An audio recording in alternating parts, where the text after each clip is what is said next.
네, 여러분 안녕하세요. 부동산 시장에 대해서 정말 궁금한 것들도 많으시고 어떻게 이 시장을 판단해야 되는지 좀 우려도 많이 있으시고 여러 전문가들의 의견을 좀 많이 모아서 여러분이 스스로 판단하실 수 있어야 되는데 역시 또 한 분의 부동산 전문가를 모셨습니다.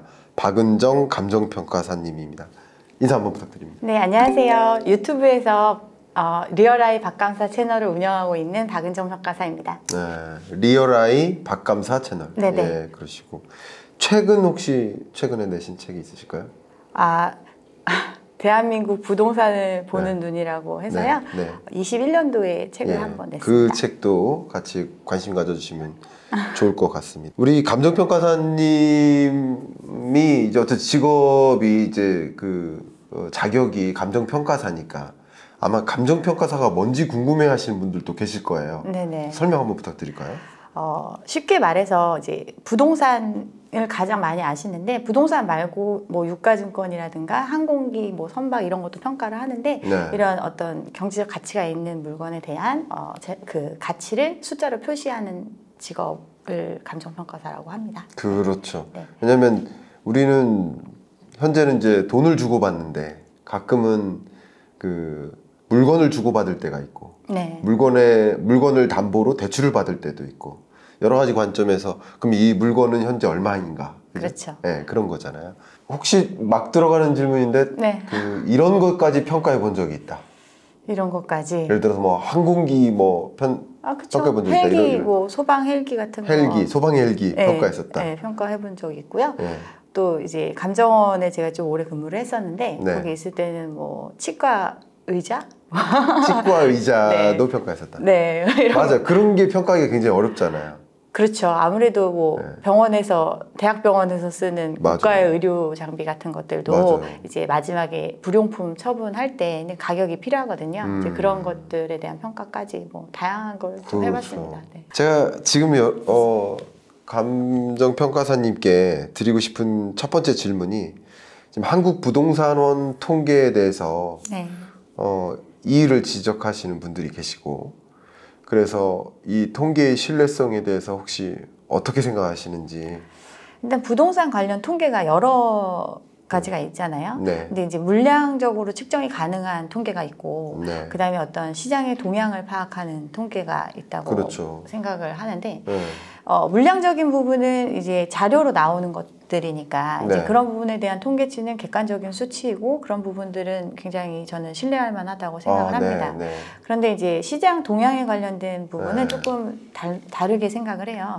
네. 일단 주택 가격 동향이라든가 네. 어떤 공동주택 가격 동향이라든가 뭐 이런 것들을 조사를 할 때 보면 네. 기본적으로 이제 그 조사 개요를 한번 뭐 시간이 되실 때 홈페이지 같은 데 보면은 어떤 식으로 조사하는지에 대해서 나와 있거든요. 통계에 네. 대해서.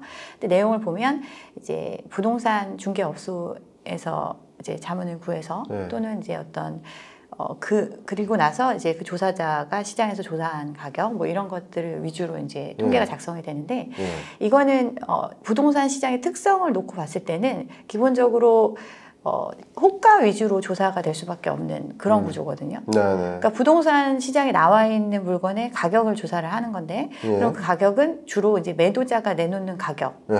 을 위주로 조사가 되는 형태가 돼요. 네네. 그러다 보니까 어떤 시장의 실질적인 내용을 파악하기에는 조금 중립적인 가격이라기보다는 호가에 조금 더 가까운 가격들, 또 그 매도인의 심리가 좀 많이 반영된 가격들, 이런 금액을 위주로 조사가 된다고, 이런 기본적인 생각을 가지고 통계의 수치를 봐야 된다고 생각을 합니다. 네. 그래서 뭐 과거에도 이제 가격이 급등하던 시기에 보면 통계 수치가 이제 뭐 주 단위로 나오나 2주 단위로 나오나요? 그 정도 단위로 나오는데 네. 나올 때마다 이제 언론에서 기사가 나와요. 네. 어디가 몇 프로 올랐다, 상승했다, 또 어디도 올랐다 이렇게 맞아요. 얘기가 나오는데 실질적으로 그러면서 이제 거래는 그렇게 많이 없던 네. 시장이었단 말이에요. 네. 그 뭐 0.01%, 0.03% 뭐 요 정도 바운더리에서 보통 이제 상승이나 하락이 왔다 갔다 하는데 그러면 뭐 1억 기준 했을 때는 100만 원? 뭐 이 정도잖아요. 네네. 사실은 근데 부동산 가격이 100만 원 단위로 움직이진 않잖아요. 그렇죠. 금액 1% 올랐다. 그러니까 네. 뭐 10억짜리가 10억 100 이렇게 되진 않잖아요. 네. 그러니까 이런 부분들이 어떻게 보면 이제 그 조사자의 판단이 또 이제 반영이 돼서 네. 이런 부분들이 있고, 네. 그 다음에 또 이제 언론에서 얘기했던 부분들을 제가 또 실제로 조사를 했었기 때문에 업무에 참여를 했었었는데, 네. 이 조사를 하는 사람 입장에서도 이 가격을 결정함에 있어서 굉장히 여러 가지 요소를 볼 수밖에 없어요. 그러면 이제 뭐 언론에서 뭐 용산이 핫하다, 뭐 예를 들면 이런 얘기들이 들리고, 또 이제 실제로 뭐 그치만 조사를 해보면 가격 변동은 크게 없어요. 그래도 이런 어떤 시장의 뉴스를 반영하지 않을 수가 없거든요. 네. 그러니까 이게 서로 어떻게 보면 확실치 않은, 또는 어떤 소문에 의한 것들조차도 일정 부분은 이제 호가에 반영이 되기 때문에 이제 그런 부분들까지 반영된 수치가 통계로 나오는 거고, 네. 또 그게 다시 이제 언론에 보도가 되면서 확대 재생산되는 형태. 네. 어떻게 보면 과열의 원인이 됐다고도 저는 좀 생각을 합니다. 저는 이렇게 그럼 한번 여쭤볼게요. 그 통계라는 것이 네. 물론 이제 부족한 부분들이 있죠. 한계점들은 있죠. 네. 예를 들면 뭐 다른 통계들도 공인중개사무소한테 물어보는 거잖아요. 네네. 그래서 요즘 거래가 다시 반등했느냐 아니냐. 그럼 공인중개사무소를 운영하는 운영자가 혹은 공인중개사가 네. 예를 들어 100명 우리나라에 있다 그러면 그 100명 중에 100명을 다 물어보는 것도 아니고 그중에 일부한테만 물어보는 거. 그걸 표본 통계라고 하고. 네. 근데 그런 한계점이 또 한 가지가 있고, 또 유독 내가 그 조사를 한 조사 대상의 지역이나 특징이 더 마치 침소봉대하듯이 반영될 수도 있고, 그렇죠. 그러니까 이런 여러 가지 한계점들은 분명히 있어요. 네네. 그럼에도 불구하고 그 통계의 한계가 있다 하더라도 그 통계를 준용하는 거잖아. 우리 시장을 읽어나가기 위해서. 그렇죠. 어떤 시장의 방향성을 보는 데는 이제 네. 도움이 된다고는 생각을 그렇죠. 하는데, 너무 잦은 통계의 발표, 어떤 시장의 움직임이 부동산이 뭐 네. 주식처럼 막 이렇게 매일매일 움직이는 이런 상품은 아니거든요. 네. 그럼에도 불구하고 어떤 주 단위, 월 단위 이런 식으로 이제 가격의 어떤 빈도수, 네. 발표되는 빈도수가 되게 많다 보니까 네. 오히려 어떻게 보면 그게 시장의 심리를 자극하는 역할을 하는 이런 측면이 좀 있어서, 네. 저는 이제 이 통계 자체에 대해서 굳이 이렇게까지 자주 발표를 하는 게 맞는지. 주 단위 발표까지 할 필요가 있느냐? 네네네. 어떤 특성을 봐서 예. 조금 이게 느리게 움직이는 면도 있고 하니까 네. 이제 뭐 조금 기간을 좀 넓게 생각을 해서 조금 더 정확하게 반영을 하는 게 낫지 않을까. 네. 저는 그렇게 개인적으로 생각합니다. 평가사님의 의견이신 거죠. 그러니까 네네. 이 부동산 통계라든 그 밖에 여러 통계들도 네. 조사하는 주기를 좀 더 뭐 예를 들어 월별로만 한다든가 네. 주 단위의 조사 데이터는 뭐 공유하지 않는다든가 여러 가지 방식이 있는 거죠. 네네. 네. 집값이라고 하면 보통 나의 집값을 생각하거든요. 네. 내가 살고 있는 집. 네. 내가 전세로 살든 자가로 살든 살고 있는 그 집의 집값을 보통 생각하거든요. 그러면 아마도 그 집값의 흐름은 2천만 가구가 다 다를 거예요. 네. 근데 2천만 가구의 그 전체적인 부동산 시장의 흐름을 보여줄 수 있는 게 통계인 것이고, 네. 통계에 몇몇 한계가 있다 하더라도 그 통계는 그 통계로서 의미가 있다. 이렇게 생각을 하고 있거든요. 혹시 네네. 어떤 의견이세요? 통계 자체가 의미가 없다라고 이야기하는 건 아니지만, 네. 이 통계, 부동산 통계의 기본적인 기초가 되는 데이터 자체가 네. 어떻게 보면 중립적인 위치가 아니라 매도인 측에 가까운 의견이 주로 반영이 되고, 네. 그런 어떤 것들이 심리적으로 작용을 하게 만드는 요인이 되고, 호가 중심이니까. 네. 그렇기 때문에 어떻게 보면 시장이 굉장히 과열되는 시기에 이렇게 자주 발표를 함으로써 예. 실제 정상적인 수준보다 훨씬 더 과열될 수 있게 만든 원인이 되지 않았나, 저는 그렇게 생각합니다. 너무 좋은 말씀 주셨어요. 네. 이거 중요한 포인트고요. 이게 선진국은 사실은 통계 선진국이다라고 생각을 하고, 저도 이제 경제통계학을 전공도 했고 해서 이 부분에 대해서 이 통계의 신뢰성이라든가 그 수준을 올려놓는 노력을 하는 것은 정말 필요한 거라고 생각하는데, 주신 조언도 좀 참조가 됐으면 한다라는 생각이고요.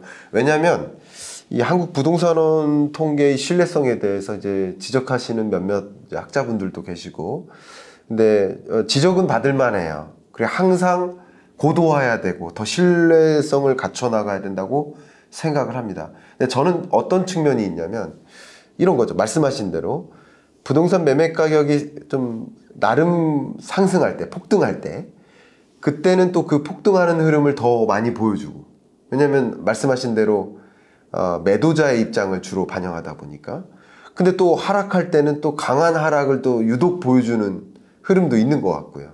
아니, 하락 부분에 있어서 또 마찬가지로 매도자의 입장이니까. 매도자의 어떤 호가 위주의 거래 어떤 가격 동향이 조사가 되기 때문에 네. 실질적인 하락폭보다 조금 네. 더 낮게 나올 수는 있을 것 같아요. 좋네요. 그러면 상대적으로 이 통계가 오를 때는 더 오르는 경향성을 반영하고 네. 떨어질 때는 떨어지는 경향성을 안 반영하는, 조금 덜 반영하는. 덜 반영하는 네. 결과적으로 네. 그런 특징이 있다.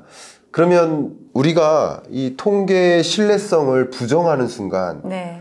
그 이후의 이야기가 아무것도 전개가 안 되는 거예요. 왜냐하면 통계 가지고 얘기를 하는데 통계의 신뢰성을 지적하면 아무것도 대화를 나눌 수가 없는 거예요. 네네. 그래서 그 신뢰성이 부족하다 하더라도 그걸 믿고 가야 될지, 아니면 이걸 아예 이 자체 모든 부동산 시장에 일어나는 특징들을 다 부정해야 될지, 그것을 좀 판단해 보자는 뜻인 겁니다. 왜냐하면 또 분야 전문가를 초대했기 때문에 네네. 제가 한번 또 여쭤보는 겁니다. 저는 이런 생각도 들어요. 예를 들면 상승론자들이 네. 20년, 21년에 상승한다고 하다가 22년, 23년에도 계속 상승할 거라고 주장했던 분들이 있을 거 아니에요. 네.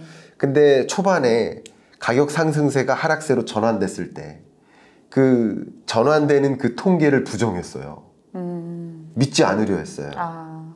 반대로 하락론자들이, 그러니까 하락론자라고 한다면 뭐 10년 동안 내내 하락한다고 주장하는 사람들이 하락론자인 거죠. 그러니까 저는 예를 들면 23년, 23년 하락할 거라고 했어요. 근데 23년 하반기부터는 반등세로 전환될 거라고 얘기했거든요. 아, 네. 그러니까 저는 이제 하락론자도 아니고 상승론자도 아니에요. 나쁘게 표현하면 이랬다 저랬다는 거예요. 네. 근데 저는 그 데이터가 모든 걸 말해준다고 생각해서 그 변곡점이 왔고 반등한다고 생각을 하고 있습니다. 제가 제 전망을 이제 주장하는 것은 아니고, 근데 역시 하락론자들이 반등하는 흐름을 보면서 역시 그 통계를 지적하는 거예요. 근데 제가 말씀드리고 싶은 것은 이 반등하는 흐름을 보여주는 이 통계의 지적을 하는데 상승할 때는 혹은 하락할 때는 지적을 안 하다가 반등하는 흐름을 나타날 때 그 통계를 인정하지 않는 거죠.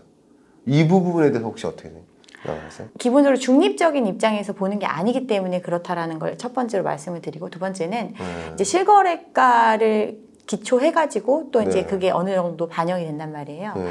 근데 부동산 시장의 특성을 보면 네. 일반적인 물건과 굉장히 다르고 네. 한두 건의 거래만으로도 네. 이게 올랐다, 내렸다 이렇게 판단할 수 있는 문제가 아니거든요. 그렇죠. 네. 그 개별적인 특성이 굉장히 강하고 네. 뭐 어떤 건 뭐 인테리어가 잘 돼 있어가지고 더 비싸게, 일반적인 변동은 없는데 네. 이 물건만 조금 더 높게 거래돼서 실거래가가 오를 수 있잖아요. 네. 동일한 평형에서 네. 아파트만 놓고 본다면. 네. 그리고 또 어떤 거는 그 소유자가 급한 사정이 있어서 원래 가격은 그냥 변동이 없는데 예. 낮게 거래될 수도 있어요. 그럼요. 그럼 그 한두 건의 거래로 그럼 이게 반등이다, 상승이다, 이렇게 하락이다, 이걸 판단할 수는 없는 건데 네. 기본적으로 이제 이게 이제 그래서 조사에 있어서 좀 네. 그런 건데, 실거래가가 거의 많지 않잖아요. 네, 보통 네, 많지 않은데 한두 개 찍혔어요. 네. 그럼 그게 언론에 보도가 되잖아요. 네. 그러면 뭐 과거에 뭐 8억에 팔렸던 게 10억에 팔렸다, 이런 기사가 나오면서 반등했다라는 얘기를 많이 해요. 네. 그런 상황이면 이 조사를 하는 사람 입장에서는 부동산에 물어봐요. 네. 근데 뭐 그거 얼마에 팔렸대요. 네. 그런 게 있었어요? 네. 근데 우리 동네는 별반 네. 반응이 없는데? 그러면 이걸 반등으로 처리를 할까요? 보합으로 처리를 할까요? 네. 이런 어떤 주관적인 판단이 들어갈 수밖에 들어가죠. 없는 거죠. 예. 그러면 예. 언론이나 이런 데서 실거래가에 대해서 보도가 되고, 그러면 특정 지역의 가격이 올랐다라는 어떤 분위기, 어떤 이런 것들이 형성되어 있는 상태에서 실제 조사를 해보면 지난주랑 별반 다를 게 없어요. 네. 이 상태에서 그럼 이 조사자가 과연 네. 이걸 보합이라고 할지, 네. 반등이라고 할지, 네. 상승으로 처리를 할지, 네. 이걸 생각해 보시면 네. 과도한 폭의 상승을 다 반영하지 않더라도 하나의 실거래가가 명확하게 있는데 네. 보합이라고 처리를 할까요? 그렇지 않다는 거죠. 이제 이런 부분들이 있기 때문에 네. 이 좀 중기적으로 네. 이 기간을 놓고 이 방향성을 보는 의미에 있어서는 이 네. 부동산 통계가 굉장히 의미가 있다고 생각을 하지만 어떤 특정 주에 뭐 이번 주에 올랐다, 뭐 다음 주에 내렸다 이런 걸 갖고서 지금 시장에 이제 변곡점이 왔다 네. 이렇게 판단하기에는 어렵다는 거죠. 네. 종합적으로 판단을 해야 네. 된다는 거죠. 너무 좋은 표현 해주셨어요. 저도 이제 사실 처음에 제 커리어 시작을 이제 국책에서 시작을 했는데 네. 그때 제가 통계 연구실에 있었어요. 아, 네. 마침 그때도 저는 이제 에너지 통계, 국가 에너지 통계 하는데 그 통계를 우리가 생성하거든요. 생성하는 과정에서 조사자의 주관적 판단이 개입되면 안 되는데 개입될 수가 있어요. 어떤 그렇죠. 경우에는 네, 네. 그 표본을 선정하는 과정에서도 그렇죠. 잘못 선정할 수가 있어요. 근데 저희 경우는 어떻게 생각하냐면 그럼에도 불구하고 그 통계는 그 통계로서 의미가 있다. 네. 왜 그러냐면 한계는 있죠. 한계는 있지만 그 한계가 있는 것이 계속 한계가 있었기 때문이에요. 그렇죠. 그 주관적 판단이 개입됐다고 하더라도 그 주관적 판단도 그 전주나 1년 전이나 계속 주관적 판단은 개입되어 왔었다는 거죠. 그런 관점에서 우리 수능시험 문제 지적 많이 하잖아요. 근데 그 수능시험에 대해서 지적은 하지만 수능시험을 대체할 대안은 제시하기 어렵다면 한계점이 있다 하더라도 그것으로서 충분히 우리는 활용해야 되겠다라는 개인적인 생각을 갖고 있어서 뭐 그런 부분에 대해서 지금 이렇게 많이 논의를 하니까 이 신뢰성에 대해서 의심을 갖고 있고 그 신뢰성을 더 올리기 위한 우리 정부나 아니면 관계 전문가들의 대응이 좀 필요하겠다라는 조언이 되지만 저는 그럼에도 불구하고 그 통계 자체를 부정하고 그걸 가지고 판단을 하는데 참조를 하지 않는 것 그러는 어떤 일종의 현상들이 생기는 게 있어서 좀 개인적으로 안타깝다라는 생각을 좀 했었어요. 그래서 한번 질문 드려봤습니다. 이 통계 얘기를 좀 넘어서서 이제 역전세 얘기를 하려고 하는데 혹시 통계 관련해서 추가적으로 하실 말씀이 있으실지? 혹시? 그러니까 제가 통계 네. 자체를 뭐 부정하는 건 아니고 뭐 과거에 우리가 이제 지금 가격이 뭐 2배, 3배 이 정도 오른 한 4, 5년의 시간을 거쳤잖아요. 네. 이 통계 자체가 그럼 이제 그만큼의 폭으로 올라갔다고 볼 수 있는지, 네. 그러니까 방향성은 맞을지언정 네. 정말 그 정도의 어떤 가격 상승이었는지에 대해서는 네. 저는 조금 좋습니다. 그렇게 생각을 합니다. 그 통계의 어떤 의심을 가질 필요가 있겠다. 네, 그리고 판단을 할 때 이게 중립적인 데이터라고 보는 걸 전제하면 안 된다는 거죠. 어떤 네. 면에서는 이게 매도자 입장이 좀 더 많이 편중된 네. 숫자라고 봐야 된다는 거죠. 특히 역전세 문제. 네, 이 역전세 문제를 2년 전부터 네, 예견하셨잖아요. 네. 예. 역전세 문제를 계속 경고하셨는데 어떻게 바라보고 계십니까? 그러니까 이제 전세 시장의 특성을 또 이제 생각을 해볼 필요가 있는데, 네. 기존에 우리가 전세 제도가 지금 유지되고 있는 이유가 네. 되게 독특한 제도잖아요. 네네네. 이제 금융이 발달하지 않았던 시기에 네. 어떤 목돈을 활용하는 방법, 네. 내 집을 갖고 있는 사람은 집을 빌려줌으로써 네. 목돈을 활용할 수 있고 네. 또 집을 사용하는 사람 입장에서는 월세를 내는 것보다는 부담이 적은 형태. 그렇죠. 그리고 또 어떤 새로 이제 가정을 꾸리고 시작을 할 때 종잣돈의 개념으로 이런 부분들이 이제 전세금의 의미였어요. 네. 그런데 이제 전세 대출이라는 게 사실은 없었거든요. 네. 근데 전세 대출이 생겼어요. 생겼고. 이게 전세 대출이 생기면서 이 제도가 약간 변질됐다고 볼 수 네. 있어요. 전세금이 원래는 내가 갖고 있던 순자산과 같은 개념이었다면 네. 이 전세 대출이 활성화되면서 네. 그 내가 갖고 있는 돈 플러스 레버리지가 들어간 자금이 이제 전세금으로 형성이 된 거죠. 네. 그럼 시장에 원래 형성될 수 있었던 전세가보다 네. 더 높은 전세가가 형성되는 모양이 나타나는 거죠. 더 높은 호가가 이루어져도 사실은 그걸 채워줄 수 있는 수요가 없는 시장이라면 네. 어떤 대출 타인의 자본을 이용해서 더 많은 자금이 전세금을 받쳐줄 수 있는 돈으로 들어오게 되면 전세가가 상승하는 효과가 생기잖아요. 그거 재밌는 진단이시네요. 아, 재밌네요. 예. 너무 재밌습니다. 신선하고. 네, 그래서 예. 그 전세가 자체가 어떤 우리 사회에서 실제로 서포트할 수 있는 정도의 규모를 넘어선 금액으로 일단 전세금 자체가 올라갔어요. 네. 그러네요. 예를 들면 그리고 이게 초저금리 상황과도 맞물려 있는데 네. 예전에 뭐 1억에 뭐 80만 원짜리 월세를 살던 사람이었다면 네. 5억짜리 전세를 들어갈 수 있잖아요. 그렇죠. 전세자금 대출을 활용하면 80만 원보다 더 싼 금액으로 더 좋은 조건의 집을 쓸 수 있는 거예요. 네. 누가 안 쓰겠어요. 네, 네. 그렇게 채워줬던 거예요. 그렇죠. 그래서 전세가가 올라간다 하더라도 높은 네. 전세가를 불러도 시장에서 그걸 채워줄 수 있는 수요가 생겨났고 그렇죠. 그렇기 때문에 일부 높은 전세가가 찍힌 거죠. 그렇죠. 생긴 거죠. 예, 예. 그러면 이 전세금을 또 활용해서 뭘 하느냐, 집 사는 사람은 예. 최대한의 레버리지를 활용할 수 있잖아요. 그렇죠. 갭 투자가 활발해질 수밖에 없는 환경이 되는 거잖아요. 네.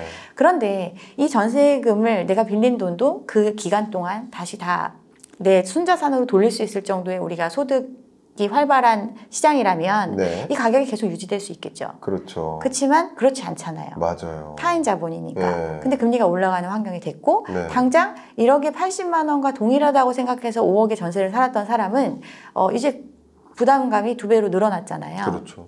그러면 원래 1억에 160만 원을 지불할 수 있는 사람이 아닌 사람이니까 네. 이 기간이 끝나면 이 집을 채워줄 수가 없는 거예요. 똑같은 금액으로는. 네. 역전세가 발생할 수밖에 없는 거죠. 그 금액만큼을 채워줄 수가 없기 때문에 이 지역을 유지할 수가 없는 사람들이 떠날 수밖에 없는 거고 네. 또 레버리지를 활용해서 갭 투자를 해서 이 집을 산 사람 같은 경우는 예. 그 자본만큼을 일단은 다른 사람을 통해서 다시 조달을 해야 되는데 맞아요. 그걸 채워줄 사람이 없으니까 네. 그런 환경이 안 되는 거예요. 그럼 네. 금액이 내려갈 수밖에 없잖아요. 네. 그럼 그 갭만큼을 그 차액만큼을 본인 스스로 돌려줄 수 있어야 되는데 돌려주지 못하는 거죠. 그 네. 사람도 이미 풀로 레버리지를 땡긴 사람이니까. 그렇죠. 그래서 역전세 문제가 생긴 거죠. 네, 네. 그러니까 돌려줄 사람도 돌려줄 돈이 없고 네. 이걸 채워줄 사람도 채워줄 돈이 없기 때문에 그 당연히 발생할 수밖에 없는 상황인데 네. 여기에 또 우리가 전세를 이게 이제 수요적인 측면에서 말씀을 드린 거고 네. 공급적인 측면에서도 굉장히 많은 공급이 이루어질 수밖에 없는 구조죠. 전세에 네. 있어서 네. 기존에 이제 임대차 3법이 도입이 되면서 뭐 4년치 전세를 미리 땡겨서 전세금을 올린다. 네. 이게 사실 말이 안 되는 거거든요. 예. 당장 2년 후에 뭐 새우깡이 1,500원 할 것 같아서 나 1,500원 받겠다. 이거랑 똑같은 거잖아요. 그렇죠. 그런 시장이었어요. 예.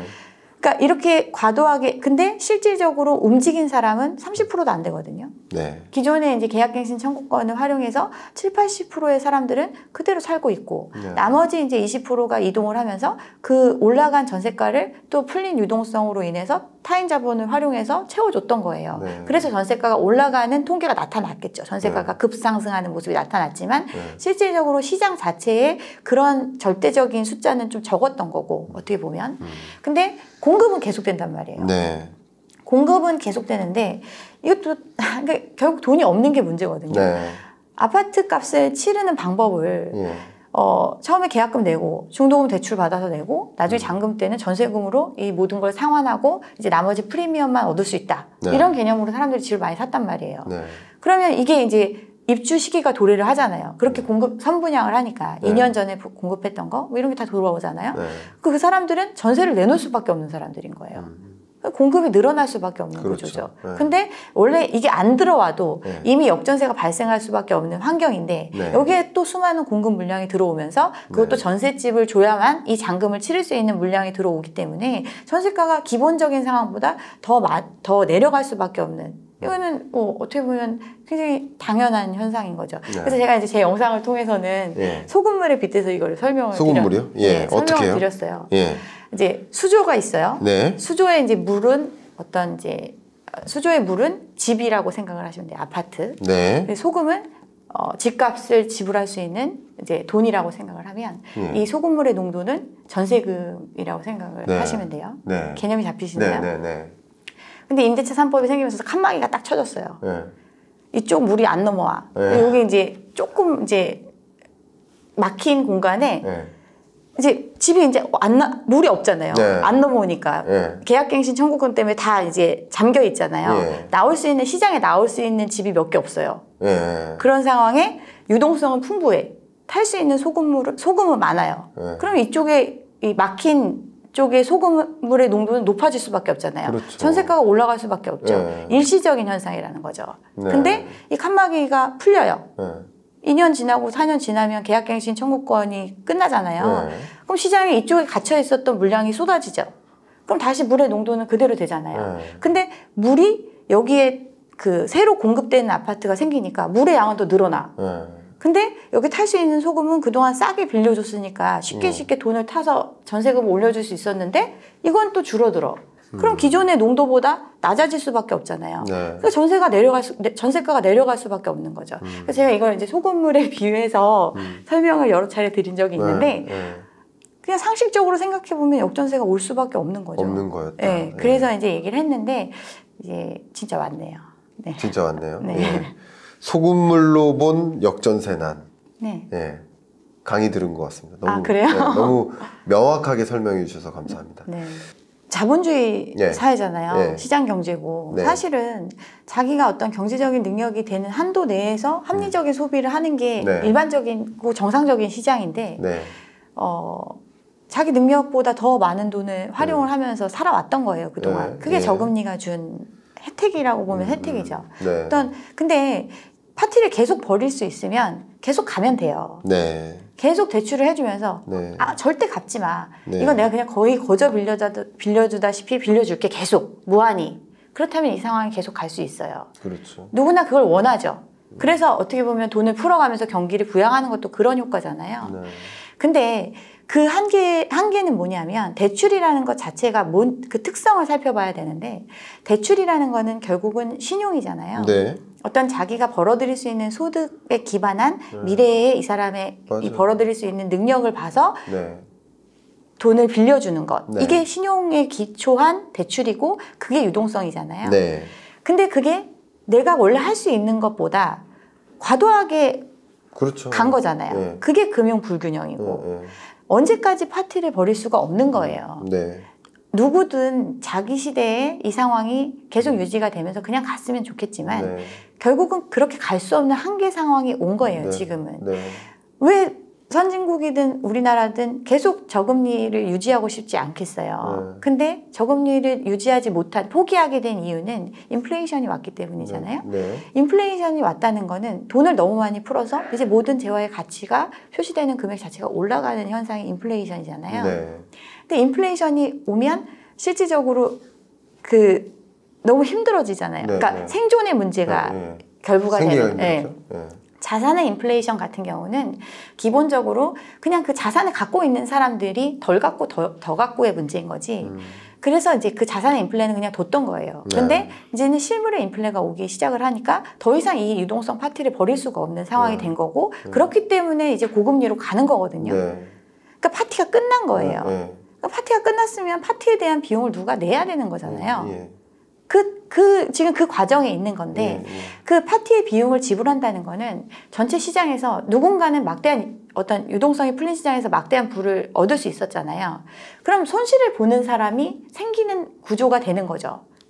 그 이제 대가를 치러야 되는 게 그게 뭐 미국 같은 경우는 은행의 파산이 됐든 뭐 기업의 도산이 됐든 가게가 이제 뭐 회생 파산을 가는 이런 절차 이런 것들 어쨌든 이런 손실이 확정되는 과정을 거치고 그러면서 어떤 금융 불균형이 해소가 되면서 점차 다시 우리가 감당할 수 있는 수준의 신용만 그 범위 안에 들어오면서 다시 정상적으로 또 성장해 갈 수 있는 거기 때문에 되게 필연적인 과정이고 그냥 이렇게 가는 거죠. 집값 저는 이제 제 구독자분들한테 지금 집 사면 안 된다라고 이야기하는 이유가 이게 어느 정도의 조정을 거칠지 사실은 그간 벌려왔던 게 너무나 과도했고 유례 없는 유동성의 파티였기 때문에 이게 좀 잦아들고 정상화로 가는 데까지는 좀 많은 시간이 필요하기 때문에 섣불리 판단하지 않으셨으면 좋겠다 이런 얘기를 하고 있습니다. 네. 아, 좋은 포인트 말씀해 주셨고요. 그러면 역전세 현상인데 현재는 역전세 대란으로도 연결될 거라고 생각하십니까?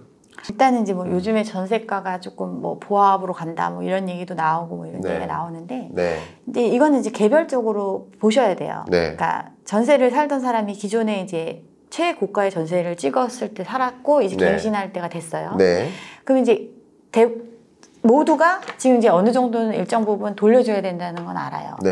돌려줘야 된다는 건 아는데 그럼 그 폭이 시장의 수준만큼 내려가느냐 지금 그렇지는 않거든요. 네. 이유는 굉장히 상대적이기 때문이에요. 네. 전세를 사는 사람 입장에서는 지금 일부를 상환받더라도 나머지 돈도 상환을 받아야 되는 입장이고, 네. 그렇죠? 네. 그리고 이 사람이 만약에 이걸 더 시장의 어떤 수준까지 요구를 했을 때 결국은 틀어지면 이제 다시 복비를 주고 다시 어떤 이사 비용을 들여서 네. 또 새로운 환경으로 가야 되는 리스크가 있잖아요. 네. 그러니까 이걸 서로 이제 나눠 갖는 형태거든요. 그렇죠. 지금은. 네. 그러니까 시장에서 형성된 게 뭐 한 6억이다. 네. 근데 기존에 난 10억에 들어갔어. 네. 그러면 이게 한 8억 정도에서 서로 협의가 돼서 네. 그냥 연장되는 경우들이 있거든요. 그렇겠죠. 그리고 어떤 대출을 내가 받아서 쓰는 사람일지라도 네. 이 대출의 이제 어떤 금융 조건이 다 다르잖아요. 그렇죠.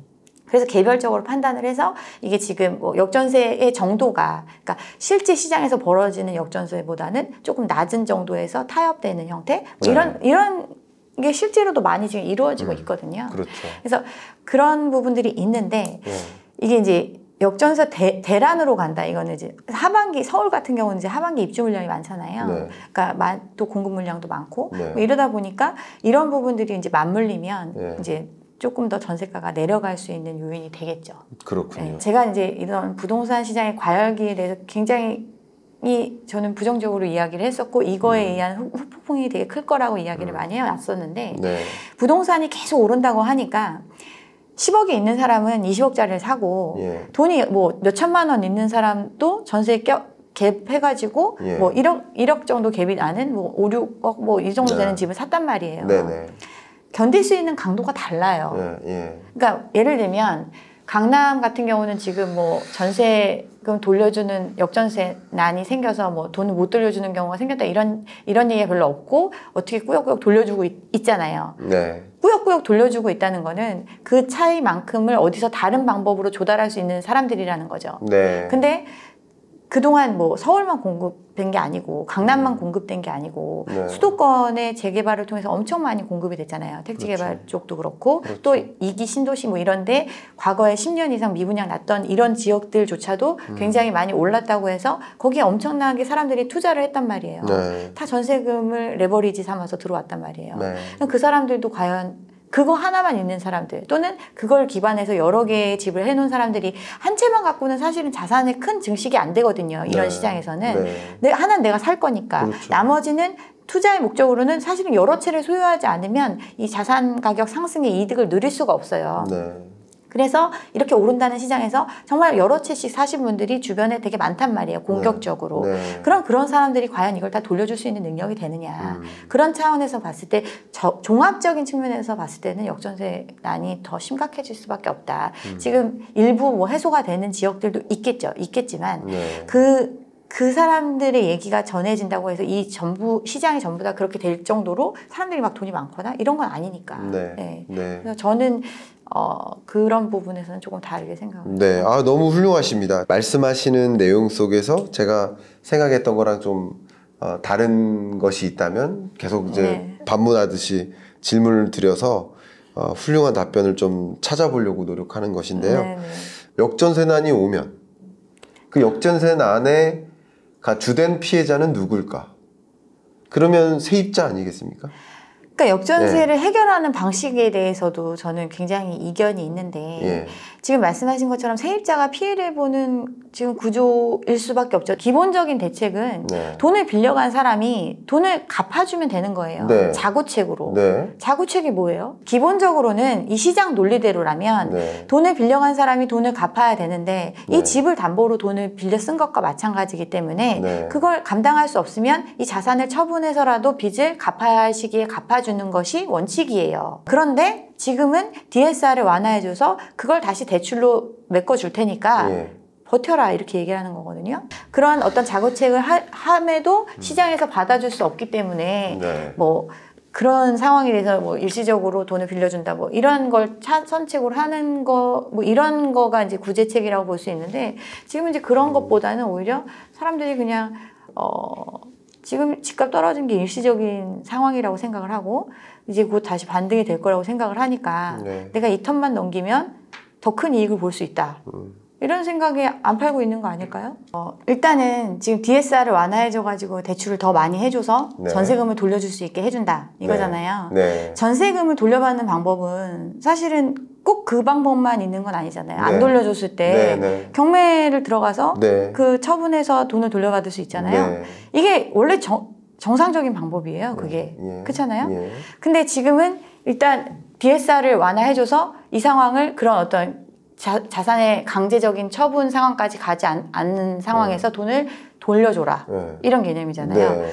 세입자 입장에서는 어쨌든 간에 돈을 돌려받는데 지금 정상적이지는 않은 거예요. 네. 그렇잖아요. 네. 돌려줄 수 있으면 뭐 이런 문제를 얘기할 것도 없는 거죠. 근데 그 돌려주는 방법을 은행에서 빚내서 돌려줄 것인지 자산을 처분당해서 돌려줄 것인지 그 그렇죠. 기간의 차이만 있는 거지. 네. 근데 이건 이제 우리 가계부채 문제랑도 연결이 되어 있는데 네. DSR을 완화시켜준다는 거는 그만큼 금융의 리스크를 더 키운다는 의미거든요. 그렇죠. 예. 결국은 사회적 손실이에요. 예. 네. 예. 그러니까 세입자를 보호해준다는 측면에서 당장의 어떤 절차적인 부분이라든가 어떤 시간적인 부분에 있어서는 도움이 될 수 있겠지만 네. 결과적으로는 어쨌든 세입자는 빼주고 나머지 이제 집주인한테 돈을 다 빌려준 다음에 이 사람도 이제 돈을 갚아야 되는 건데 못 갚게 되면은 자산의 처분 결국은 그 순으로 갈 수밖에 없는 거잖아요. 순서만 다른 것 뿐이지. 네. 갚을 수 있으면 갚겠죠. 아니면 자산을 처분해서 은행 빚을 갚든가 뭘 해야 될 거 아니에요. 네. 그 선후 관계만 다를 뿐이지 결과는 똑같다. 결과는 똑같은데 이 제도를 통해서 과연 얻는 게 뭔지를 저는 잘 모르겠어요. 그러니까 지금 당장의 세입자는 돈을 돌려받을 수 있는 이점이 있겠죠. 당장의 세입자는 예. 대출을 더 많이 받아서 네. 돌려받을 수 있겠죠. 네. 그럼 그 다음 세입자는요? 그 다음 세입자는? 예. 그러니까 어차피 이 집을 그러니까 이 돈을 돌려주지 못한다는 의미는 이 집을 유지할 수 없다는 거예요. 집을 유지할 수 있을 거면 돈을 돌려줄 수 있어야 되는 거고 이 집을 유지할 수 없는 사람한테 유지하게 지금 버티게 해주는 게 이 DSR이라는 대출을 활용해서 자산을 취득하는 건 당연한 일이에요. 네. 근데 이 대출을 활용하는 대출의 규모가 자기가 감당할 수 없는 수준을 빌려주는 게 금융이냐고요. 자산 가격의 상승을 기대해서 내가 원래 감당할 수 없는 만큼의 빚을 과도한 레버리지를 지고라도 자산 가격 상승이 앞으로 될 거니까 그래서 나중에 그 자산을 처분해서 다 없앨 수 있기 때문에 그냥 계속 빌려준 거잖아요. 그게 LTV만 보는 거잖아요. 자산 가격만 그렇죠. 보는 거. 근데 왜 DSR을 보는 거죠? 그 DSR은 이 자산이 처분되지 못하더라도 이 사람이 소득을 통해서 충분히 갚아낼 수 있다는 걸 확인하는 거잖아요. 그게 금융이잖아요. 이 금융이 선진화된다는 게 이걸 나중에 내가 능력이 되든 안 되든 간에 자산 가격이 오르면 다 갚을 수 있어. 이런 사람한테 무조건 빌려주는 것하고 이 자산 가격이 처분이 되든 안 되든 그것과 별개로 이 사람이 정말 이걸 감당해낼 수 있어를 보는 게 DSR이잖아요. 그래서 DSR 규제를 하는 거잖아요. 지금까지는 우리나라가 DSR 도입을 늦췄던 상황이잖아요. 지금 이미 빌려 쓴 사람들도 자산 가격이 계속 오른다고 하니까 이 사람의 소득 수준을 안 보고 그냥 갚을 능력이 있는지 없는지를 따지지도 않고 그냥 돈을 빌려준 거예요. 그래서 거품이 더 생긴 거죠. DSR을 도입된 거는 실제로 얼마 안 됐고 그 도입이 된 것도 1억 넘어가는 사람만 이제 도입된 것도 작년인가 이렇게밖에 안 되잖아요. 기간이. 이미 이전부터 계속해서 대출을 통해서 자산 가격 상승 을 누리겠다는 사람들이 엄청 많이 참여한 시장이잖아요. 자산 가격이 계속 상승하는 시장이면 아무 문제 없어요. 그죠? 그렇죠. 계속 누구 빚을 갚을 수 있든 없든 간에 나중에 자산 처분해가지고 다 퉁쳐낼 수 있으니까 아무 문제 없어. 이게 그냥 그렇게 해왔던 시장이니까 너도 나도 뛰어드니까 원래 정상적인 가격보다 훨씬 더 올라가는 시장이 됐던 거고 그런 문제가 지금 발생을 했고 이게 그 국제 금융기준에 맞지 않으니까 DSR 제도가 도입이 된 거잖아요. DSR이 도입된다는 거는 자산 가격의 처분도 중요하지만 자산의 처분도 중요하지만 이 사람이 이 빚을 건전한 상황에서 갚아낼 수 있는지를 보는 거잖아요. 그러니까 지금 이 DSR을 완화해 준다는 거는 또 다시 예전처럼 갚을 능력의 유무는 따지지 않는 거죠. 그러니까 저는 이제 기본적으로 지금 이 DSR 규제 완화에 대한 그 평가를 이 포커스는 역전세 대란이 오는 것을 막기 위한 거예요. 네. 근데 DSR 규제를 완화하는 과정에서 금융 리스크는 커지겠죠. 금융 리스크가 커진다고 해서 뭐 금융 불안이나 금융 위기가 올 거라는 것은 아니고 금융 리스크는 그 정도는 커지겠죠. 그만큼 DSR 규제를 완화했으니까. 근데 이게 어쨌든 역전세 대란을 막기 위한 조치니까 역전세 대란의 효과는 있다는 거죠. 근데 그것에 따른 부작용으로 금융 리스크나 신용 위험은 가능성은 커지는 거죠. 이미 근데 너무 커져 있는 상태에서 또 추가를 하는 거죠. 이미 가계부채 규모가 우리 소득 수준이나 GDP 대비해서 엄청나게 높잖아요. 네. 이게 그러니까 가계부채 규모가 커서 이제 뭐 IMF도 그렇고 우리나라에 이게 어떤 문제가 있다라고 다 지금 인식이 되어 있는 상태잖아요.